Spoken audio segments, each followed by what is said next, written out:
Bem, é um prazer novamente, retomar a palavra e agora para a gente tratar desse tema tão importante, os perigos que existem para o direito nesse tempo que nós vivemos, que é um tempo de desconstrução, é um tempo que falta honra à tradição, falta zelo para com a herança cultural que constituiu o Ocidente e me parece uma autofagia, ou como alguns diziam sempre ilustrativamente, é como se alguém estivesse cortando o galho em que está sentado.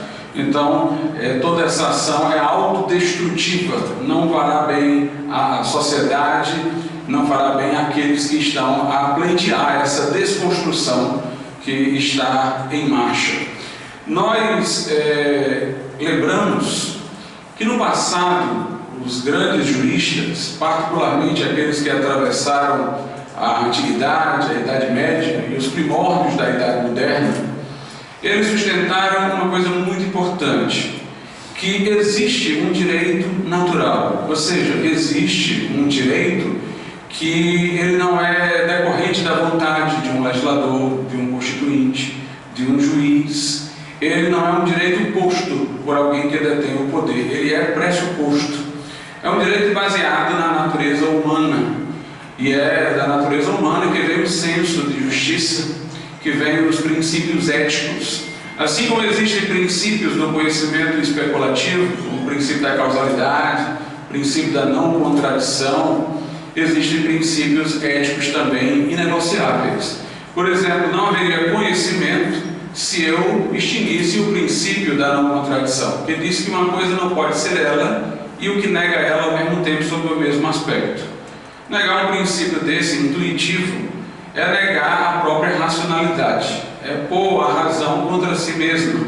Não haveria nada que eu pudesse falar, tudo que eu fosse falar na pretensão de que fosse verdade, eu não poderia sustentar como o oposto ao que eu estou dizendo, sendo a mentira, porque eu negaria essa ideia evidente de que uma coisa não pode ser ela e o que nega ela ao mesmo tempo sob o mesmo aspecto. Da mesma forma, a causalidade, não há como a gente explicar o movimento, a gente relacionar eventos que estão no fluxo da história ou mesmo da natureza, sem a gente identificar que alguma coisa desencadeou um efeito. Princípios como o da causalidade, princípios como o da não contradição, eles não são objetos de discussão. Eles são aquilo que possibilita que haja a discussão. Não haveria discussão se nós não os reconhecêssemos de modo precedente. Por exemplo, houve um filósofo chamado Hume que negava a ideia de causalidade. Mas ele próprio, na medida em que estabelecia o seu pensamento, ele obviamente teria que estabelecer uma causa para aquilo que ele estava dizendo. Ele teria que pressupor a causalidade enquanto ele falava. Ele dizia que as coisas que nós atribuímos à causalidade são apenas hábitos psicológicos. Eu vejo todo dia uma coisa acontecer depois da outra, e aí a minha mente viciada faz uma relação de causalidade. Mas aí vem a pergunta, e quem causou esse hábito psicológico? Eu preciso recorrer de novo à causalidade. Então não há como a gente pensar sem a gente pressupor causalidade, princípio da não contradição, até a verdade, na sua conceituação clássica, como adequação do pensamento à realidade.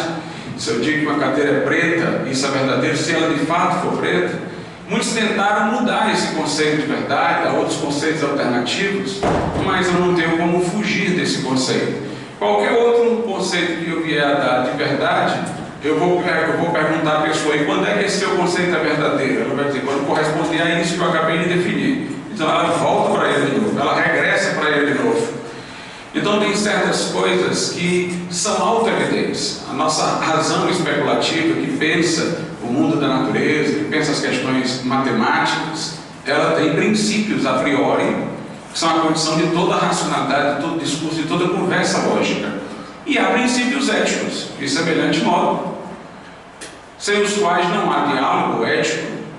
Por exemplo, se eu estou conversando com qualquer pessoa acerca de um assunto moral e ético, ela tem que sustentar um compromisso com a verdade. Senão, para que ela está querendo discutir comigo?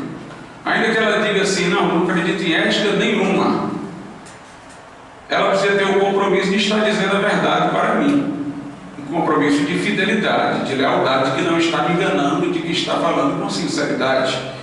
Então não há como a gente escapar de certos princípios éticos, que também são condição de um discurso ético racional, plausível. Então os da Antiguidade Clássica, Idade Média, Idade Antiga e início da Idade Moderna sustentavam que há um direito que não depende da vontade daqueles que detêm o poder. É um direito pressuposto, um direito natural, baseado na natureza humana. Por exemplo, todos nós somos sociáveis, faz parte da nossa natureza humana a sociabilidade. Se nós não tivéssemos o compromisso de lealdade aos contratos que assinamos, ou de honrar as promessas que fazemos, nós não poderíamos satisfazer a nossa sociabilidade. Nós não poderíamos viver em conjunto, se enganando mutuamente, de forma permanente. Então, a nossa natureza social, né, que requer de nós, para aperfeiçoamento de relações solidárias, presume o nosso compromisso com a lealdade, com a veracidade, com a honra dos contratos, das promessas. Nós não poderíamos jamais sustentar que o vício nas drogas pudesse ser alguma coisa eticamente positiva se isso danifica a nossa racionalidade. Ainda que alguém diga, eu faço a opção pelas drogas por meio da minha liberdade. Se alguém dissesse isso, eu perguntaria a ele, mas você não diminui a sua liberdade na medida em que você usa as drogas?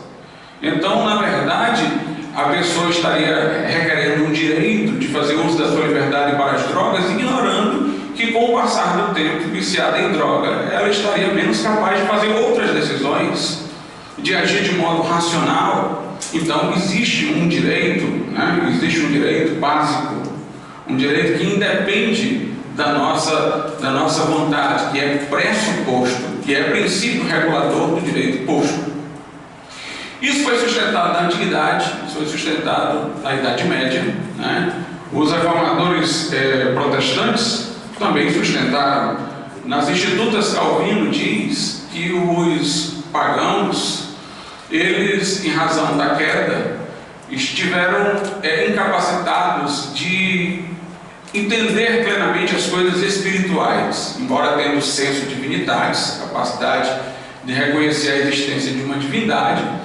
Eles, quando entravam nos assuntos celestiais, para usar a linguagem dele, se perdiam no caminho. Ele disse, entretanto, a razão humana ainda é muito capaz, mesmo sob os efeitos da queda, para assuntos terrestres, para a ética civil, para a ética comunitária. E ele citava muito Cícero como sendo alguém que percebeu inúmeros insights morais, inúmeras verdades que mais adiante foram sustentadas de forma firme pela moralidade cristã. Ele cita Aristóteles, ele cita os estoicos. Então, existe um direito natural que é independente da vontade daqueles que detêm o poder. A Bíblia sustenta isso na carta de Paulo aos Romanos. Em Romanos, no capítulo de número 2, Paulo diz assim, a partir do versículo de número 14, porque quando os gentios que não têm a lei fazem naturalmente as coisas contidas na lei, não tendo eles lei, são para si mesmos lei, os quais, mostrando a obra da lei escrita em seus corações, testificando também em sua consciência e de seus pensamentos, e os seus pensamentos, ora acusando-os, ora defendendo-os. Então, Paulo diz que os pagãos, eles, muito embora não tinham uma lei escrita, lei revelada, que se continha no Pentateuco, eles eram lei para eles mesmos, ou seja, havia uma lei escrita em seus corações, na natureza humana, de maneira que eles tinham algo em si que os podia reprovar quando iam pelo caminho inadequado e os aprovar quando iam pelo caminho certo. Então, o que é que nós vemos? É que o direito ele não é só uma forma dentro da qual se pode pôr qualquer conteúdo. Ele tem um conteúdo básico, inegociável. Obviamente ele sofre as variações culturais em aspectos mais remotos, mais secundários, mas ele tem um miolo, um núcleo que lhe pertence naturalmente. Ele não é só um veículo para dar expressão a qualquer ideia, né? A sua própria natureza reivindica que determinadas ideias nele não podem caber e outras lhe são exigidas. Houve um filósofo justnaturalista francês chamado Georges Renard que dizia assim, que no nosso tempo, aí ele falava, nós juristas, né, ele era um filósofo do direito, nós juristas temos entregado o direito aos economistas, aos sociólogos, aos ideólogos de qualquer militância, porque nós estamos fazendo parecer que o direito é uma forma vazia e que outros poderes ou outras formas de conhecimento é que poderão lhe preencher o vácuo. Ele diz, mas chegou a hora de nós entendermos que somos nós, juristas, que temos que entender a natureza do direito e entender a que fins ele tende, ou para que fins ele tende, né? Então, hoje, o que nós estamos vendo é uma tentativa de desconstruir a ideia desse direito natural.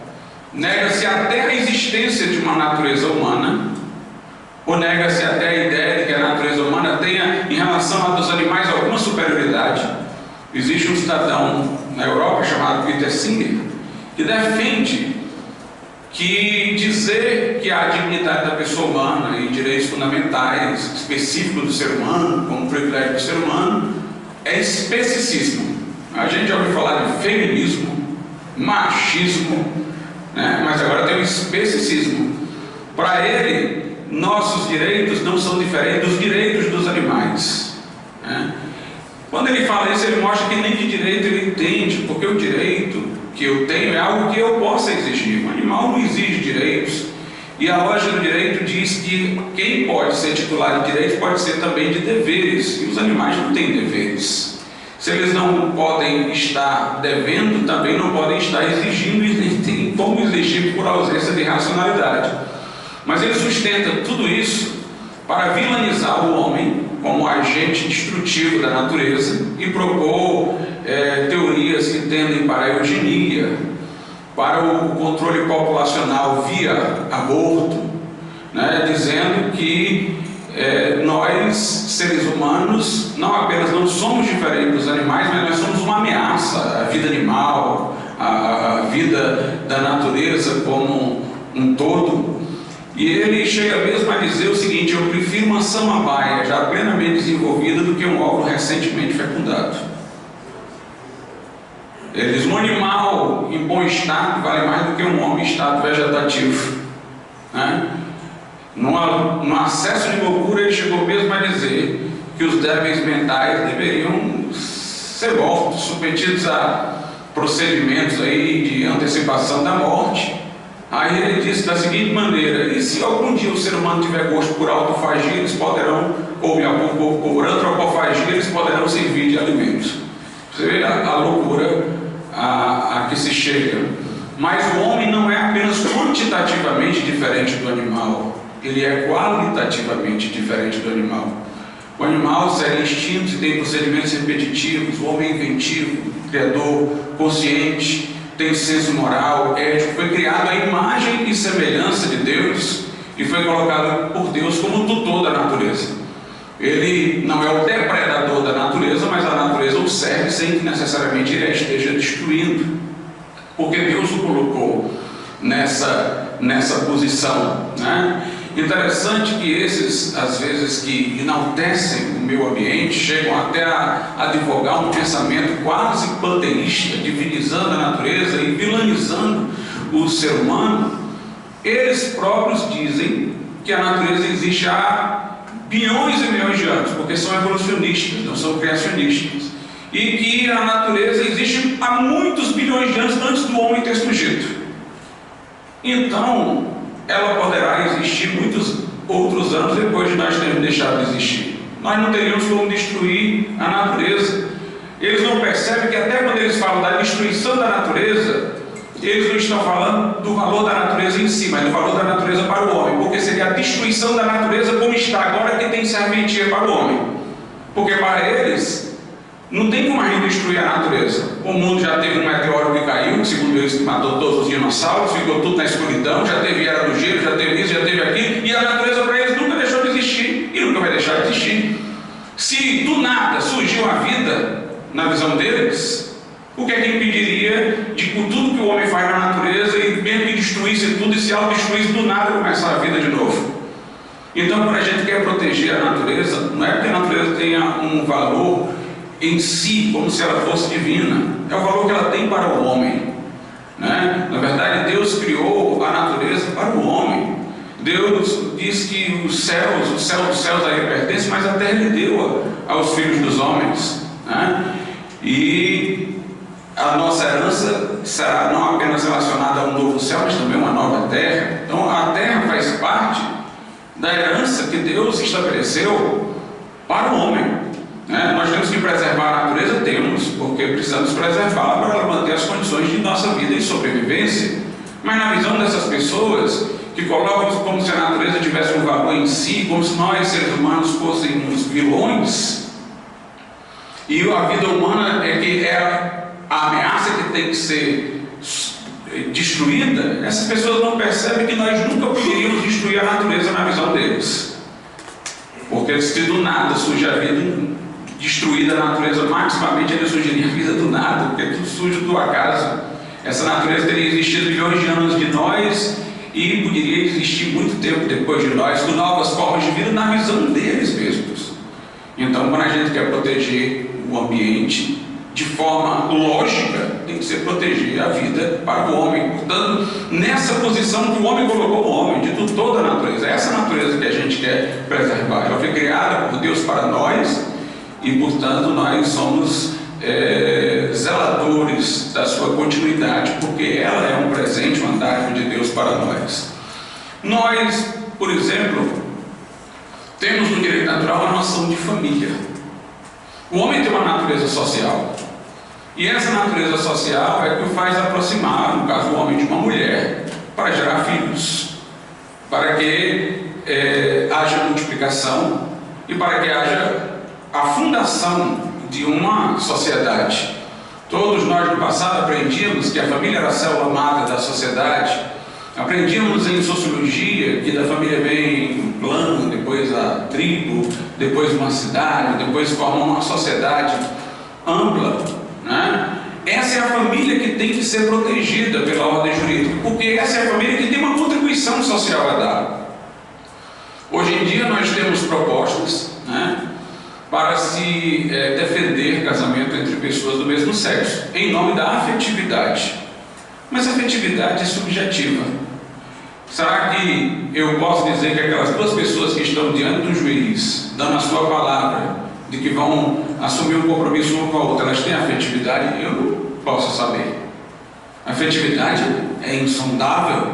Eu não posso fundamentar uma instituição como a família numa coisa que está fora do alcance da nossa perspectiva.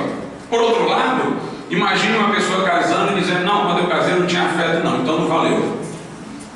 Eu não posso fundar o casamento no afeto. O casamento existe como uma instituição a ser protegida pelo direito, porque ele cumpre uma função social. Os afetos são minha subjetividade, né? A minha amizade aqui com o meu vizinho, o direito não tem nada a ver com ela. É a minha amizade. É privativa, são os meus afetos. Se dois homossexuais quiserem viver juntos, aí a vida deles e tal, então eles vivam. Mas qual é a relevância social que há nesse relacionamento para que ele apareça protegido de forma especial pelo direito? Qual é o papel público que ele cumpre? Já a união entre homem e mulher é aquela sem a qual não procriaria a espécie, a sociedade não subsistiria. Uma vez uma pessoa me disse assim: mas hoje tem como, por exemplo, duas lésbicas, uma delas fazer uma inseminação artificial. Nesse caso aí, não teria como essa família gerar? Eu digo: não, porque ela está tendo um filho parasitando numa relação heterossexual, buscando o sêmen de algum homem. Então, essa união fértil é que deve ser protegida, porque ela cumpre um papel social. Pessoal, quem está dizendo isso não sou só eu, não. É a Declaração Universal dos Direitos Humanos. A Declaração Universal dos Direitos Humanos da ONU, ela foi feita logo depois da guerra, e depois da guerra houve um renascer da ideia de direito natural. Essa ideia de um direito natural, um direito escrito no coração do homem, que é objetivo, que não está à mercê dos poderes constituídos, antes deve ser por eles reconhecidos. Essa ideia, ausente na época do nazismo e do fascismo, foi que possibilitou a ascensão desses regimes, que eram arbitrários, que entendiam que o direito servia de veículo para ideologias biológicas, ideologias políticas, que não tinham por si e em si nenhuma limitação. Depois da guerra, a humanidade ocidental ressensibilizou-se com a ideia de direito natural. Foi uma febre temporária, mas deixou o seu legado. O Tribunal de Nuremberg foi baseado nesse direito natural, onde os generais nazistas foram julgados, mas uma contribuição mais firme é a Declaração Universal dos Direitos do Homem, da ONU. Participou dessa declaração, da feitura dessa declaração, indicado pela Unesco, um filósofo católico, mas de uma orientação cristã muito definida, chamado James Maritain. E esse filósofo, ele disse: nós debatemos sobre essa declaração e nós tivemos um consenso. Ele ficou impressionado, eu estou impressionado, ele disse, com o consenso. Como a humanidade, sofrida pela dor, sabe voltar ao que há de melhor. É preciso a pancada para a pessoa sentir aquilo que deixou para trás. Ele disse: nós discordamos na razão teórica, mas concordamos na razão prática. O que é que ele queria dizer com isso? Sobre como devemos agir, sobre o que é certo fazer, nós concordamos. Nós discordamos na justificativa para isso, porque tinha um lá que era budista, tinha um lá que era cristão, né? Mas eles reconheceram que existia uma lei moral, né? Que tinha uma voz comum. É igual à natureza. A natureza pode ser explicada de várias formas. Os cientistas têm as suas explicações aí de que nasceu de um Big Bang casual, de que a vida surgiu de um acaso, de que a evolução... A questão é saber com os fatos o que é mais plausível, né? E nós acreditamos que argumentar pela lei moral é um bom caminho para mostrar que nossa compreensão dela, pela vertente cristã, é mais plausível do que qualquer outra. Mas existem coisas que são constatativas. Se constata que na natureza tem ordem. A questão é de onde é que veio essa ordem. Se constata que a vida é complexa, a questão é o que fez a vida ser complexa. Constata-se que existe uma lei moral, a questão é de onde é que ela veio. E nós acreditamos, por isso nós estamos em eventos como esse, que a nossa cosmovisão cristã é capaz de dar uma explicação para isso melhor do que qualquer outra concorrente. Por isso que C.S. Lewis dizia: eu acredito no cristianismo como eu acredito no sol. Não porque eu esteja olhando para o sol e vendo, mas porque através do sol estou vendo todas as outras coisas. Ou seja, ele cria um pano de fundo que dá clareza às outras coisas. E lá na Declaração Universal dos Direitos do Homem, por exemplo, está dito, sabe o quê? Que um homem e uma mulher têm direito de casar-se. Na verdade, essa questão do casamento entre pessoas do mesmo sexo, a rigor está contra a Declaração de Direitos Humanos. Se alguém não quiser ir pela argumentação do direito natural, está contra, porque ela fala que todo homem e mulher maior de idade tem direito de casar e constituir família. Aí sabe como é que é definida lá a família? Está lá. É o núcleo natural da sociedade. Núcleo natural. Ou seja, a família que está lá não é uma família criada por uma ideia de alguém, construída por um discurso. É um núcleo natural, biológico da sociedade, porque sem ela não existe sociedade. Porque por ela a sociedade se desenvolve. Aí a nossa Constituição replicou a mesma ideia, né? Nossa Constituição diz que a família é a base da sociedade. Então ela dá uma definição que não é pelo afeto, ela dá uma definição que é objetiva e institucional. A família é aquilo que pode fundamentar a existência de uma sociedade, que pode fazer com que uma sociedade exista. Então tem que ser aquela constituída pela união entre homem e mulher, como a nossa Constituição expressamente diz. Aí a nossa Constituição diz assim, igual a declaração lá do direito do homem. A família é a base da sociedade, diz a nossa Constituição, a declaração lá diz é o núcleo natural da sociedade, e por isso, exatamente por isso diz, terá a proteção especial do Estado. Ou seja, o Estado olha para essa instituição, ele a protege, porque ela cumpre um papel. Então o Estado não é para proteger coisas que são da nossa privacidade, que não tem nenhuma relevância pública não, pelo contrário, aí eu quero a ausência do Estado. Eu não quero o Estado regulando meus afetos. Eu não quero o Estado dizendo se eu tenho amor pela minha esposa ou não tenho amor pela minha esposa, se eu tenho afeto por ela ou não tenho, eu quero que ele vá-se embora daí. Isso aí eu coloco entre os direitos fundamentais o direito à privacidade, à intimidade. São direitos oponíveis ao Estado, no sentido de que saia daqui, porque aqui é a minha privacidade, a minha intimidade. Agora ele protege a família, porque ela tem essa função social, pública, que vai além da intenção daquelas duas partes de dar continuidade à sociedade. Foi traduzido agora recentemente para o português um livro de Bertrand Russell. É muito interessante o livro, porque o Bertrand Russell foi um inimigo do cristianismo, violentamente contra o cristianismo. Mas Bertrand Russell diz, e defende a revolução sexual e tal. Aí ele diz, olha, eu não tenho nada contra a pessoa ter sexo antes do casamento, faça o que quiser, se quiser depois de casar, se divorciar, se divorcia. Aí ele diz, mas depois que teve filho, aí peraí, aí é assunto público agora.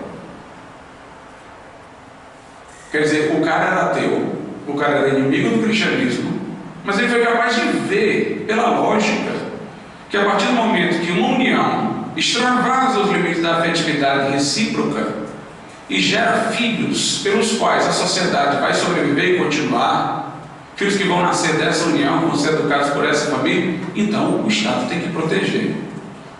O Estado tem que proteger essa união, né? Então, hoje nós vemos uma grande batalha para desconstruir a família. E o preço é elevadíssimo. O preço é elevadíssimo. Porque na tentativa de impor essa agenda LGBT e desconstruir a família, eles estão desconstruindo juntamente não sei quantas garantias jurídicas que foram conquistadas historicamente. Por dar um exemplo, o sistema federativo foi totalmente dobrado nos Estados Unidos para favorecer a decisão da Suprema Corte para reconhecer casamento entre pessoas do mesmo sexo. Havia uma lei da época do Bill Clinton, era democrata, mas foi da época dele. A lei era federal e proibia que os estados estabelecessem casamento entre pessoas do mesmo sexo. Aí a Corte Suprema Americana disse que essa lei era inconstitucional, porque isso cabia a cada estado decidir. Aí a lei foi-se embora. Passado um tempo, ele disse que os estados impediriam o casamento entre pessoas do mesmo sexo, é que era inconstitucional. Ou seja, é indo e vindo. Primeiro, o assunto não é federal, é dos estados. Depois não é mais dos estados, é federal. Então, todo o sistema federativo vai por água abaixo para satisfazer uma agenda desse tipo. Uma coisa parecida aqui no Brasil aconteceu com a recente decisão do STF, aí não é nem tanta questão da família, mas tem a ver com os nossos valores, da criminalização da homofobia.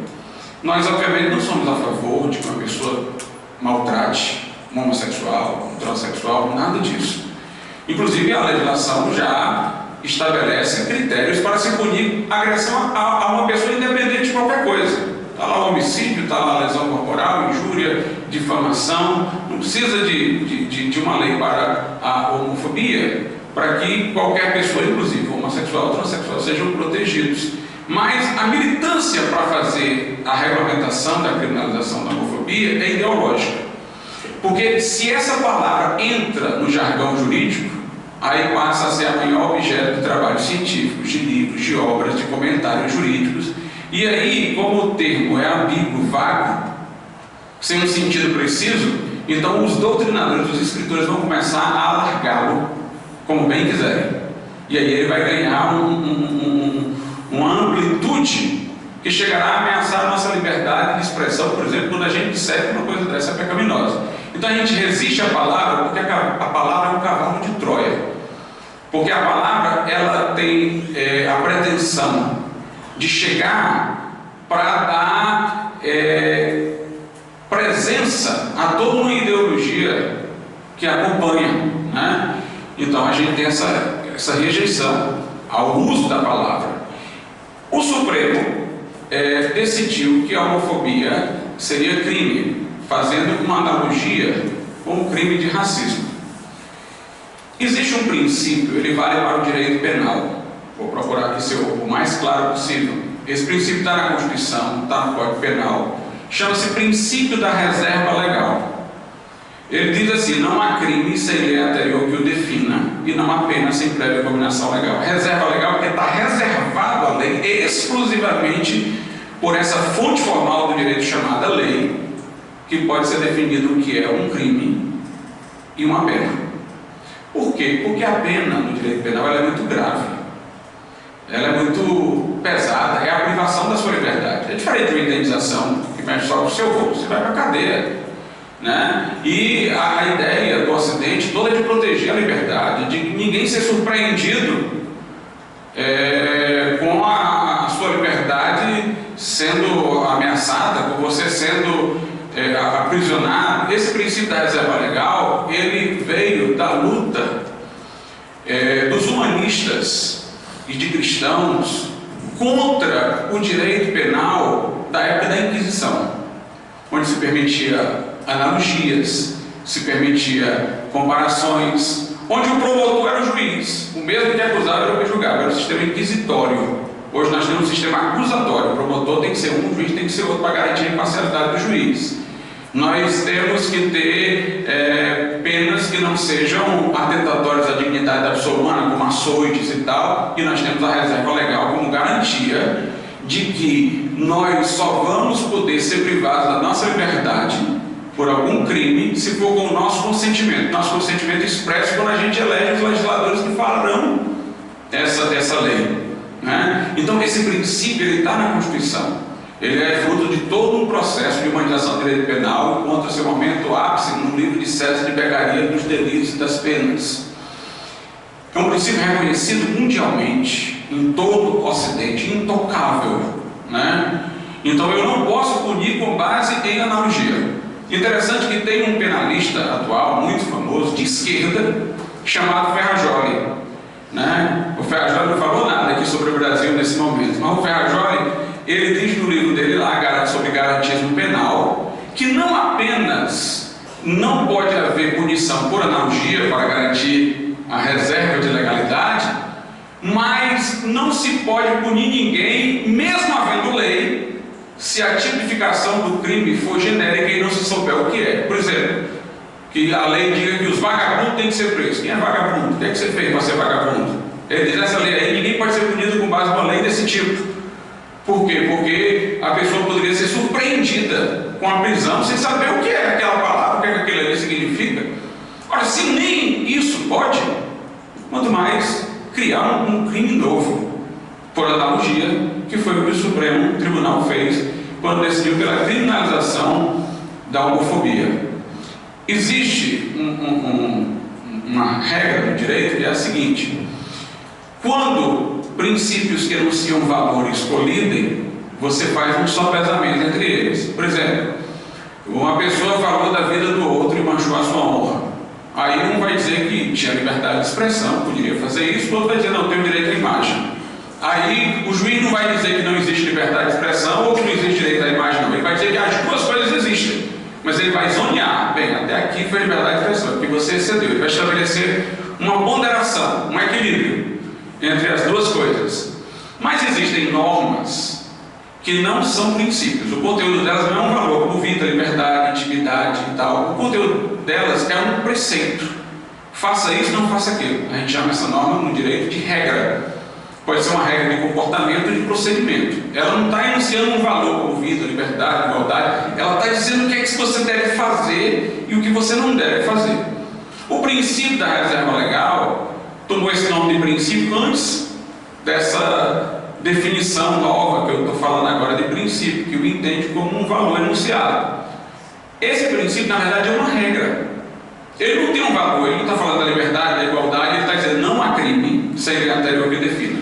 Ele está estabelecendo um procedimento ao juiz de que ele está proibido de punir se não houver lei. Então ele não está falando de um valor, ele está falando de uma ação. Ele está estabelecendo um procedimento. Então ele não é tão ponderável com o outro. A diferença entre princípios e regras é que os princípios são ponderáveis. Eu posso dizer, até aqui foi liberdade de expressão, a partir daqui direito à imagem, mas existe liberdade de expressão e existe direito à imagem. Quando duas regras se conflitam, é uma ou outra. As duas não sobrevivem. Porque uma está dizendo faça isso, a outra está dizendo não faça. Eu não posso estar fazendo aquilo que eu estou obrigado a não fazer. Eu não posso estar encurralado. Então ou uma vale ou outra não vale. Esse princípio da reserva legal, ele é uma regra. Então basta que o Supremo tenha violado uma vez que ele revogou esse princípio. Ele não ponderou, não, ele revogou. O princípio diz não há. Só no caso de homofobia. Então esse princípio não existe mais. Porque ele está dizendo que não há. Ele não está dizendo que algumas vezes há e outras vezes não há. Ele está dizendo não há. Então o Supremo quer às vezes maquiar a coisa, dizendo não, a gente ponderou esse princípio com o outro, mas não ponderou, porque ele não é um princípio, rigorosamente falando. Ele não enuncia um valor para ser equilibrado com o outro, ele é uma regra. Ou ele é uma regra que se aplica sempre ou não se aplica. Inclusive a linguagem é absolutista, no bom sentido. Não há crime, não há. Sem lei anterior que o defina, nem pena, sem prévia combinação legal. Então essa decisão do Supremo, ninguém se dá conta disso, ninguém é capaz de trazer isso à tona. Mas ele revogou o princípio constitucional. O poder deveria ser o guardião da Constituição. No direito tributário existe um princípio parecido, segundo o qual não se pode cobrar tributo por meio de analogia, o princípio da anterioridade da lei tributária. Tanto o princípio da reserva legal como o princípio da anterioridade da lei tributária tem a ver com o liberalismo político das nossas sociedades ocidentais, da defesa do indivíduo e da liberdade. O princípio da anterioridade da lei tributária é para eu não ser surpreendido no confisco da minha propriedade privada. Eu só posso pagar um tributo em relação ao qual eu saiba qual é a base de cálculo, a alíquota, fato gerador, se sou eu que tenho que pagar e tal, se tiver a lei, né? Da mesma forma eu só posso ser punido se houver a lei. O princípio da reserva legal protege a liberdade, o da anterioridade da lei tributária é a propriedade. Imagine se o Supremo Tribunal Federal resolvesse usar a mesma lógica para o direito tributário. Está lá na Constituição, imposto sobre grandes fortunas, previsto e nunca regulado por lei. É o Supremo diz, o legislativo agora está muito omisso, vou criar esse tributo. Já pensou? Aí muita gente ia se solidarizar conosco, né? Basta mexer com o bolso, um bocado de gente aí ficaria moralista ao extremo, né? Mas note, princípios estão sendo destruídos para favorecer uma agenda. Lá nos Estados Unidos, o federalismo.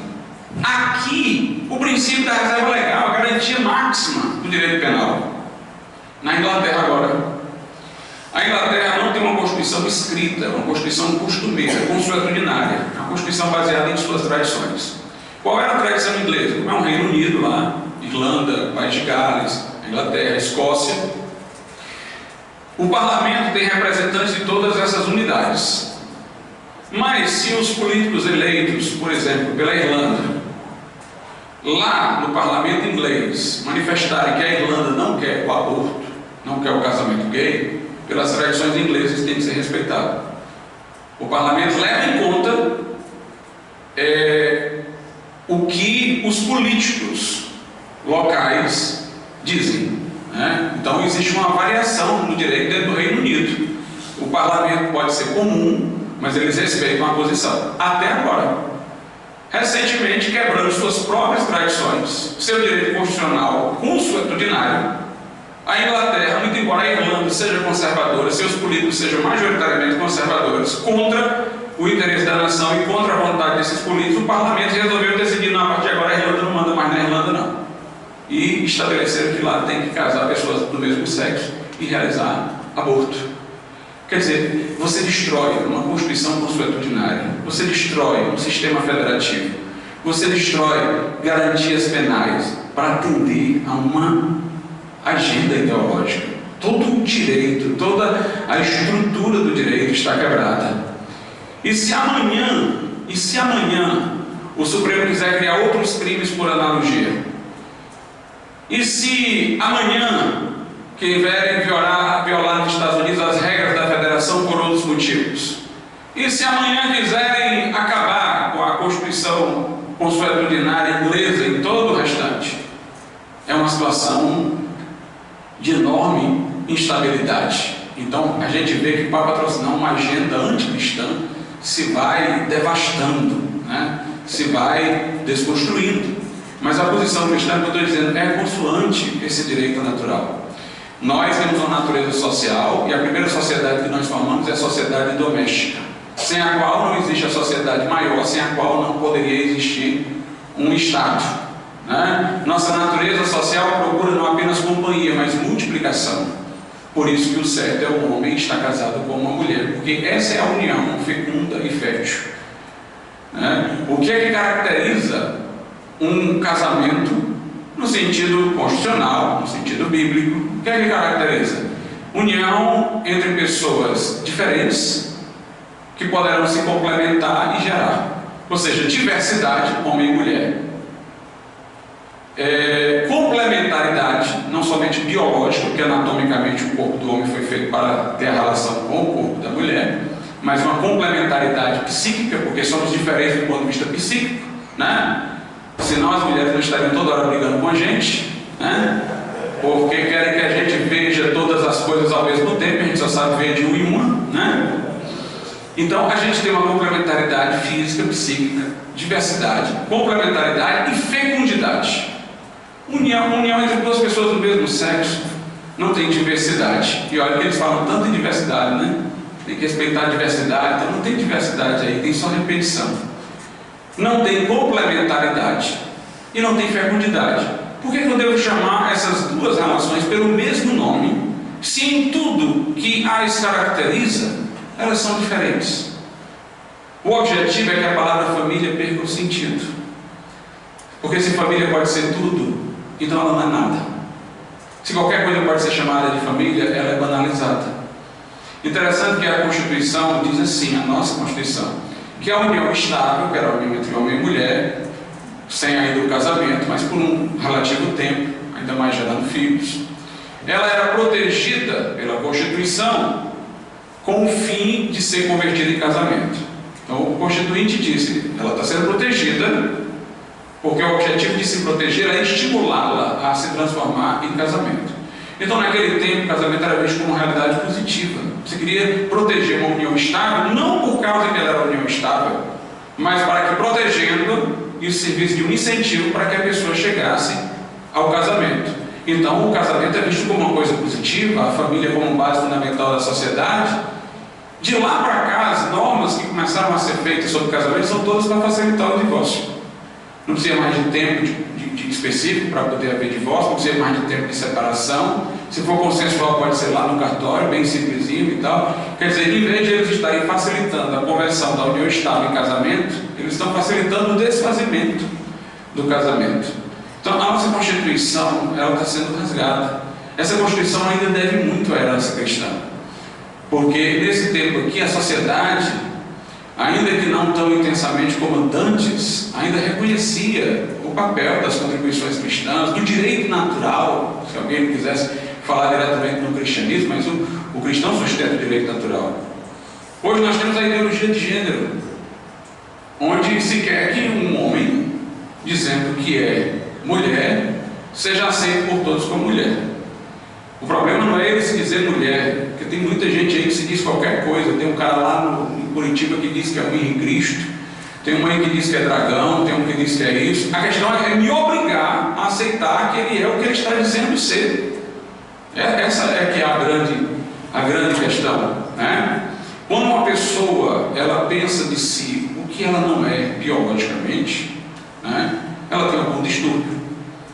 Isso é bíblico. Nabucodonosor, a pessoa que era um animal, deixou as unhas crescer, se encheu de pelo e ficou andando igual um bicho, até que ele deu glória a Deus e saiu daquela condição. E tem muita gente aí também assim. Tem pessoas que não apenas estão dizendo que sendo homens que são mulheres, mas que são mulheres crianças. Um cidadão aí lá nos Estados Unidos vestido igual uma criancinha. Ele não apenas quis ser mulher criança. Tem um que disse que era um lagarto, que fez uma cirurgia.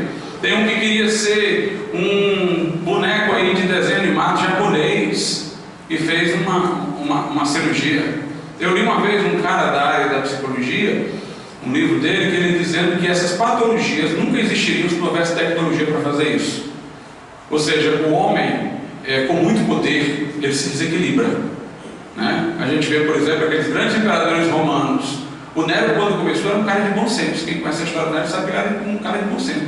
Depois ele ficou louco, empoderizando, satisfazendo seus caprichos. O Calígula, quando assumiu o poder, era um cidadão normal, mas depois ele já estava nomeando um cavalo monstro, né? Então o poder desequilibra as pessoas. E o poder tecnológico também. Aí eu posso fazer isso, eu posso me redesenhar, eu posso me tornar isso, eu posso me tornar aquilo. Toda sorte de patologia chega às pessoas. Então hoje nós temos muitas coisas desse tipo.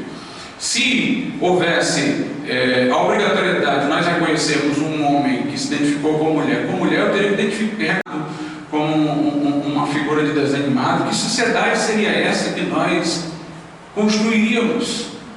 Qual seria essa sociedade?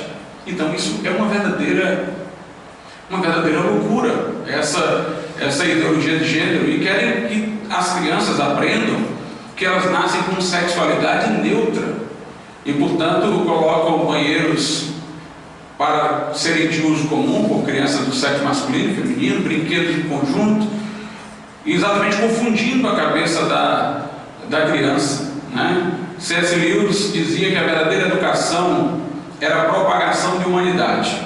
Ele dizia, quando o pássaro lá pega o seu filhote, levanta no ar em suspense para ver se ele move as águas, ele está propagando a natureza do pássaro, forçando ele a desenvolver aquilo que já lhe é da natureza. Aí ele diz, a nova educação, entretanto, diz C.S. Lewis, não é propagação da natureza, é propaganda. Ou seja, uma coisa embutida, né? Se quer constituir a pessoa daquela forma, não está desenvolvendo o que é humano dela. Se está querendo reformular o conceito de humano, né?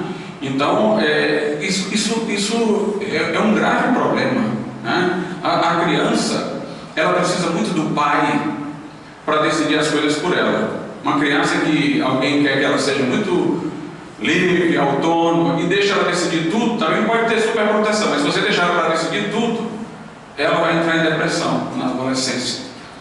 Por quê? Porque o que torna a infância, tem muita coisa que a gente não precisa decidir, alguém decide por nós.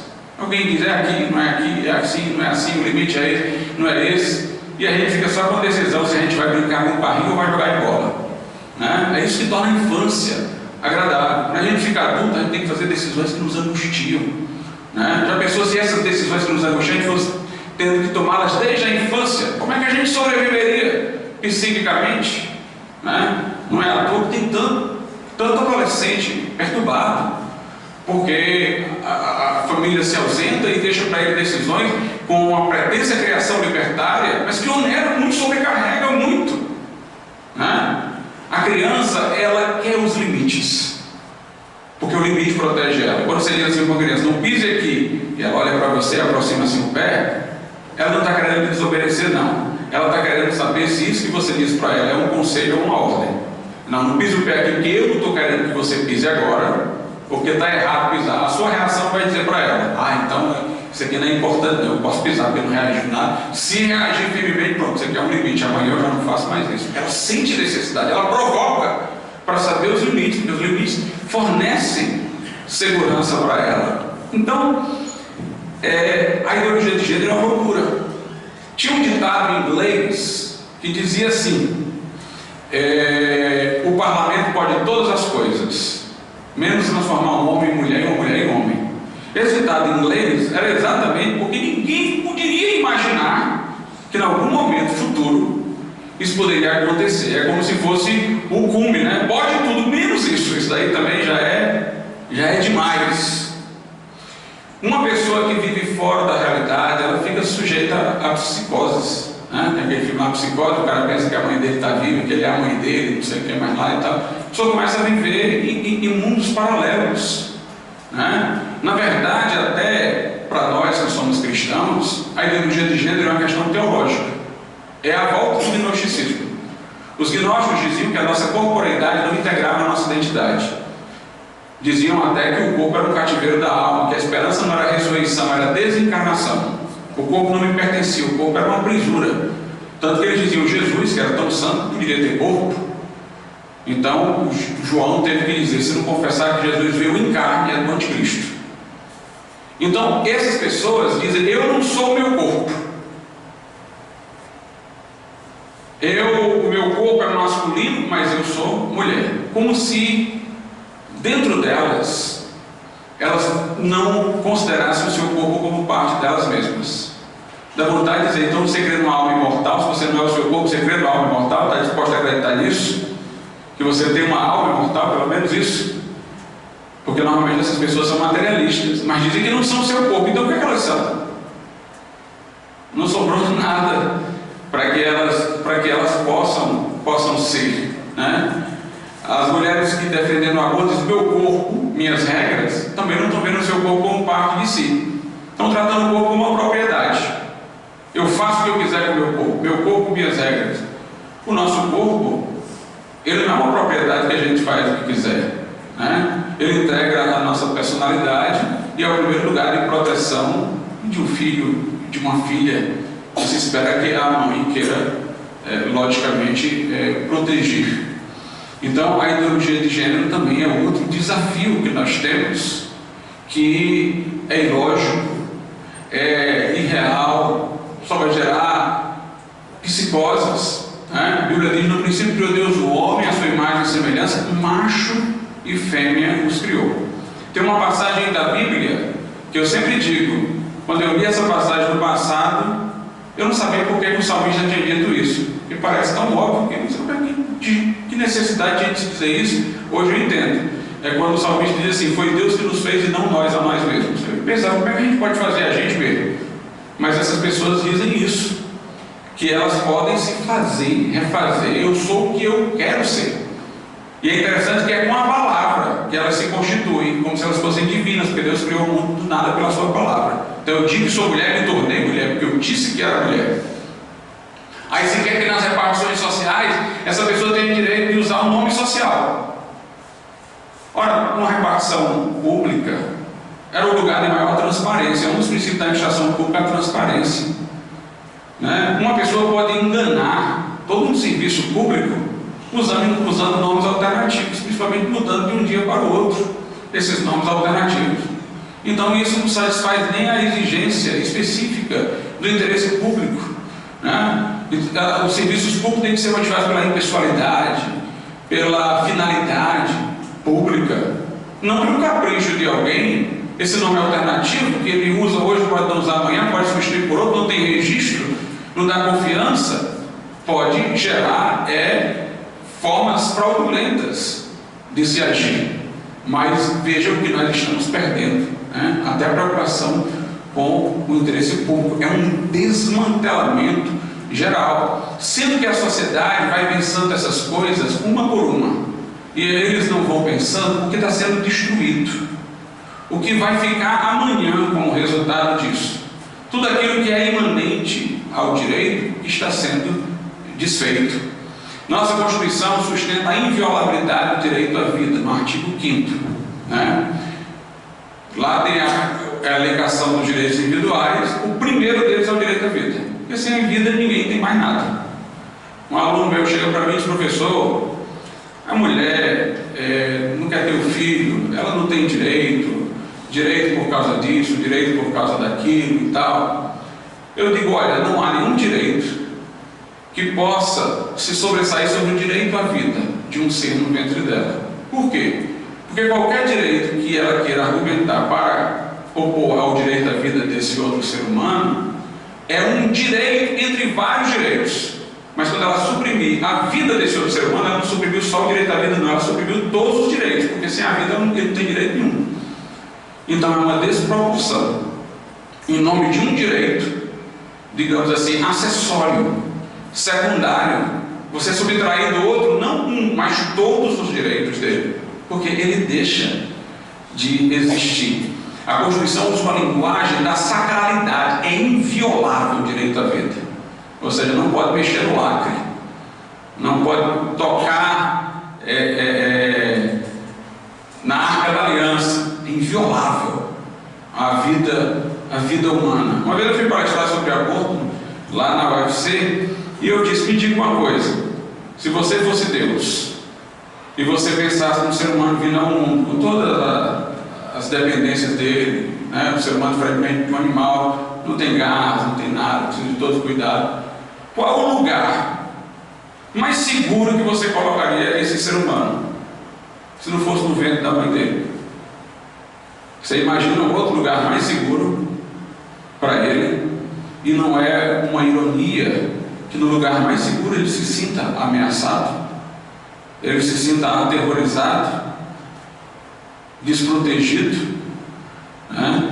Então, a Constituição assegura o direito à vida. O Brasil é signatário do Pacto de São José de Costa Rica, que diz que a vida deve ser protegida desde a fecundação, né? Nosso Código Civil diz que desde a concepção os direitos do nascedor estão salvaguardados. Nosso Código Penal coloca o aborto entre os crimes contra a vida, né? A Declaração dos Direitos do Genoma Humano da Unesco fala dos direitos do embrião, do feto. E apesar de tudo isso, o Supremo acolhe ações judiciais para ampliar possibilidades de aborto, né? Ele já ampliou num caso, né? E alguns aí tramitam judicialmente. Ele deveria ter de plano recusado. Então quer dizer que ele acha que pode ainda ampliar casos de aborto em detrimento do Código Penal, em detrimento do Código Civil, em detrimento da Constituição, em detrimento dos pactos de que o Brasil é signatário, da Constituição que fala da inviolabilidade do direito à vida. A Constituição não fala de direitos reprodutivos. Estão querendo trazer para o nosso direito palavras que não existem. Inclusive são nomes contraditórios. O abacaxi está aí. Direito reprodutivo inclui o direito da mulher de abortar. Como é que esse direito é reprodutivo? O que tem de reprodutivo nisso? Mas é porque isso daí faz você não ver, você pensa que é uma coisa boa, né? É a teoria dos círculos. Você tem um discurso assim bem simpático na periferia, mas lá no núcleo o discurso é mortal. Mas aí a sedução é pelo discurso da periferia. Não, ninguém está falando de matar, ninguém está falando de não proteger a vida, nós estamos falando dos direitos reprodutivos da mulher. O que é que tem de reprodução? E matar, reproduzir para matar, então, seria isso? É como homofobia. Homofobia é um termo estratégico que é usado no sentido contrário. Se eu fosse homofóbico, eu tinha que ser protegido do homossexual. E fobia é medo, temor. Eu estou aterrorizado com o homossexual, sou homofóbico, alguém tem que me proteger. Mas o homofóbico é o agressor, porque as palavras sendo usadas de forma diferente confundem e passam a ser estratégias, né? Mas estratégias erradas. Eu quero saber que direito esse povo tem de falar em fake news. Eu disse uma vez para um grupo de pessoas na faculdade, eu disse: olha, vocês dizem que não existe verdade, que verdade é relativa, que não existe verdade objetiva, então não reclame do fake news. Vocês estão reclamando do fake news por quê? Se não existe verdade para ser protegida, para ser salvaguardada, né? Então, se essas pessoas não acreditam em verdade, eles estão tão preocupadas em falar que mentiram, que falaram isso, que falaram aquilo, né? O interessante da cosmovisão cristã é que ela é um tapete onde o incrédulo está em cima, sendo que ele não sabe, você sabe, né? Então, tudo que ele usar contra a verdade cristã, ele está dizendo com pressuposições cristãs. Aí você joga a pressuposição dele contra aquilo, né? Ele argumenta, mas ele não percebe que o argumento dele tem uma relação de dependência com aquilo que nós dizemos. Então ele nega a verdade relativa, mas quer que isso seja aceito como verdade, né? Ele nega valores éticos absolutos, mas ele quer a universalização da tolerância como um valor. Então ele diz e desdiz. Ele precisa daquilo que nós pressupomos para dizer até o que ele diz, né? Por isso que C.S. Lewis dizia que toda ideologia é um fragmento da verdade. A ideologia ela atrai porque ela não é de todo mentirosa, ela é um fragmento da verdade, é uma parte da verdade. Aí ele diz: pessoas preocupadas com o meio ambiente dizem que nós temos que nos preocuparmos com as futuras gerações, assim como nós nos preocupamos com os nossos filhos. Aí ele diz: então pega a outra parte do decálogo para honrar pai e mãe. O mesmo decálogo que diz para você honrar seus filhos é o mesmo que diz que para cuidar dos seus filhos é o mesmo que diz para você honrar pai e mãe. Então eu tenho que levar em conta as tradições. Se eu tenho que proteger o meio ambiente para as futuras gerações, eu também tenho que honrar as tradições, porque são as vozes dos meus antepassados. Mas aí querem romper com a tradição e querem pensar só no futuro. Então, existe tudo é um recorte. Então nós temos o todo. Eles têm uma peça do quebra-cabeça, a gente tem um quebra-cabeça todo. Então a gente tem que mostrar isso, tem que confrontar as pessoas, a fim de que elas vejam. Nossa Constituição fala de proteção à maternidade. Se uma pessoa quisesse realmente pensar no bem-estar da mulher, ela iria pensar em ela ter direito a aborto, ia pensar em ela ter proteção na maternidade. Ela tem necessidades físicas, econômicas, vai ter filho, vai passar por problema, então que ela use o que a Constituição diz: proteção à maternidade. Aliás, proteção à maternidade não é proteção à mãe, é proteção a uma relação. A maternidade é uma relação mãe e filho. Então, se a Constituição protege a maternidade, protege a mãe e protege o filho, porque é uma relação, né? Nós temos na filosofia reformada um autor, tem sido muito difundido aqui pelo Brasil, Hermann Doivert, que ele defende uma coisa muito importante, que a família é anterior ao Estado. Deus nos fez a sua imagem e semelhança, Deus criou o homem e a mulher, abençoou o primeiro casal, quando nem havia Estado, nada disso, disse: sede fecundos e enchei a terra.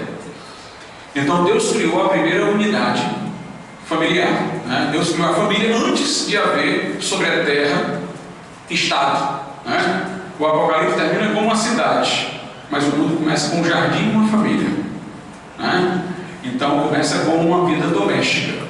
A família anterior ao Estado, por isso o Estado não pode redefinir a família, porque o Estado já nasce limitado pela família. A família é anterior a ele.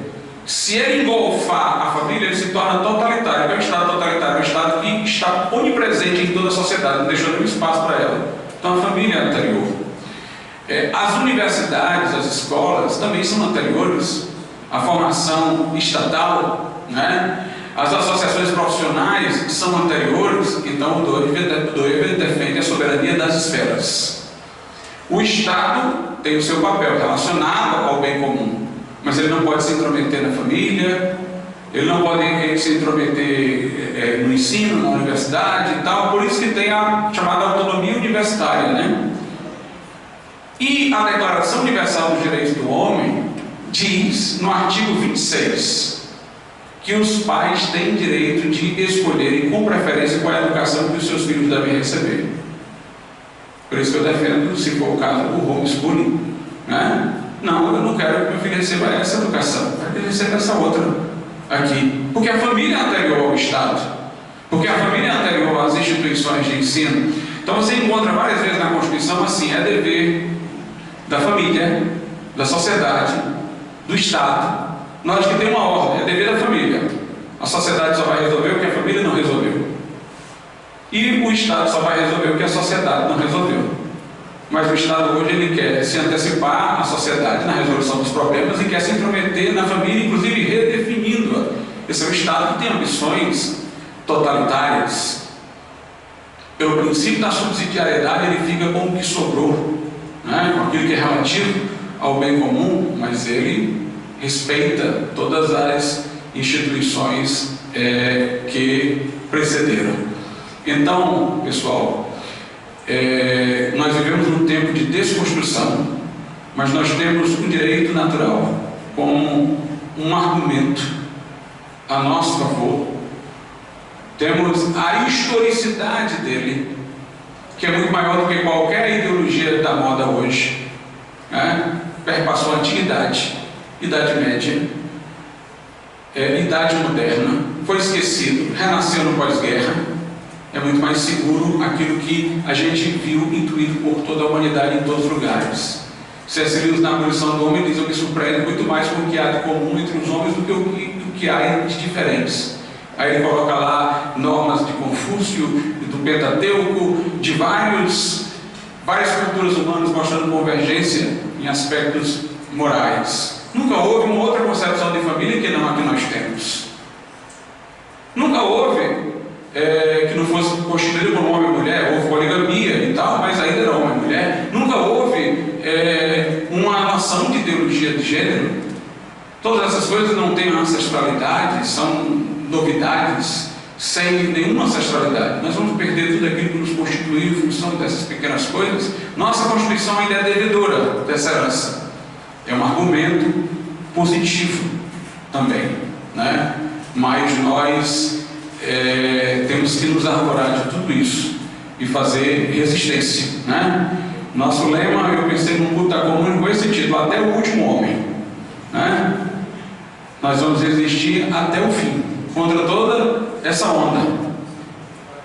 Se eu não conseguir salvar o mundo, eu me salvo dentro do mundo, né? Mas quem não luta, recebe. A tática da lavagem cerebral é pôr o cara calado, vendar a boca dele aí para ele não ter como falar e ficar dizendo uma coisa toda hora, sem ele argumentar e contra-argumentar até que aqui dentro na cabeça dele, né? Mas nós vamos fazer como Jesus diante de Satanás: está escrito. O diabo abriu a boca, a gente já está com a palavra: está escrito, né? Vamos nos firmar e vamos argumentar, vamos tornar os argumentos plausíveis dentro da comunidade acadêmica, já que as pessoas estão travadas no aspecto religioso. Lembremos-nos de que a cosmovisão cristã está de acordo com o mundo, porque o mundo foi criado por Deus.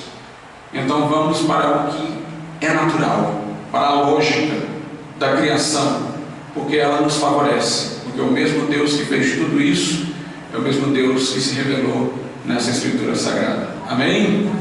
Então vamos orar agradecendo a Deus nesse momento. Acho que o irmão Fabiano depois vai anunciar. Não pode ser. Pode ser. Vamos fazer uma oração, que aí quem tem horário fica liberado. Se alguém depois disso quiser fazer alguma pergunta, ainda né, poderá fazer, né? Mas acredito que talvez o horário já esteja adiantado, a gente tem que anunciar a programação de amanhã. Então oremos. Nosso Deus, nosso Pai, nós te louvamos e te agradecemos, Senhor, por tudo que nós temos tido da tua parte, pela tua palavra que nos guia, pela ciência de que o Senhor é o Criador de todas as coisas e que o Senhor nos deu mente e coração para aderir à verdade com tudo que há em nós. Abençoa-nos nessa luta e peleja. Agradecemos-te mais uma vez por nossos colaboradores, doutor Ednildo, pastor Paixão, e por todos aqueles que têm vindo, participado e se envolvido com esse trabalho, em nome de Jesus. Amém. Nós tivemos hoje aqui a presença da professora Débora, da Faculdade de Educação, o professor João Batista, ali da UES, né, o professor Tiago Holanda, da Unicristos, e outros aqui que eu posso não ter visto ou sabido da informação, que estejam conosco, são todos bem-vindos entre nós. O pastor Silvério também aqui conosco, representando de igual modo a Ormesse, né? Alguma pergunta? Alguém queria fazer alguma pergunta? Se não, quero dizer que até nos intervalos aqui nós podemos conversar e tirar dúvidas. Irmão Fabiano, avisa só o horário, meu irmão, amanhã